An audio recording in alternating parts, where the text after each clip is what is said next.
Living things are not chiseled. They grow. And in our smallest units of life, our cells, we carry all the information that's required for every other cell to function and to replicate. Tools also have consequences. At least since the Industrial Revolution, the world of design has been dominated by the rigors of manufacturing and mass production. Assembly lines have dictated a world made of parts, framing the imagination of designers and architects who have been trained to think about their objects as assemblies of discrete parts with distinct functions. But you don't find homogeneous material assemblies in nature. The split personality of every designer and architect operating today between the chisel and the gene, between machine and organism, between assembly and growth. My work at its simplest level is about uniting these two worldviews, moving away from assembly and closer into growth.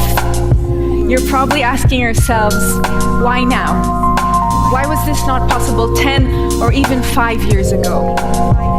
We live in a very special time in history, a rare time. A time where the confluence of four fields is giving designers access to tools we've never had access to before. These fields are computational design, allowing us to design complex forms with simple code. Additive manufacturing, letting us produce parts by adding material rather than carving it out. Materials engineering, which lets us design behavior of materials in high resolution. And synthetic biology, enabling us to design new biological functionality by editing DNA. And at the intersection of these four fields, we design objects and products and structures and tools. Across scales, from the large scale to nanoscale graphics, its surface as in nature varies its functionality not by adding another material or another assembly, but by continuously and delicately varying material property. But is nature ideal? Are there no parts in nature? The land created a world made of parts. I often ask myself, what would design be like if objects were made of a single part? Would we return to a better stage of creation? New life forms that were computationally grown, additively manufactured, and biologically augmented.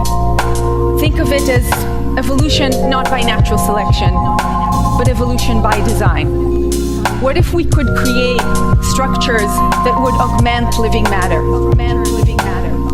What if we could create personal microbiomes that would scan our skins, repair damaged tissue, and sustain our bodies?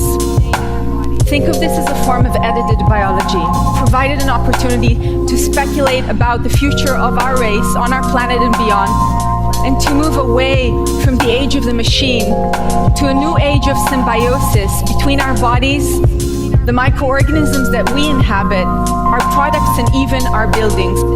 To do this, we always need to return back to nature.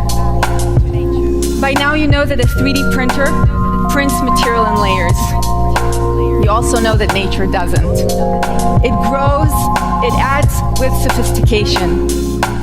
If the final frontier of design is to breathe life into the products and the buildings around us, to form a true material ecology, then designers must unite these two worldviews. Which brings us back, of course, to the beginning. Here's to a new age of design, a new age of creation, that takes us from a nature-inspired design to a design-inspired nature.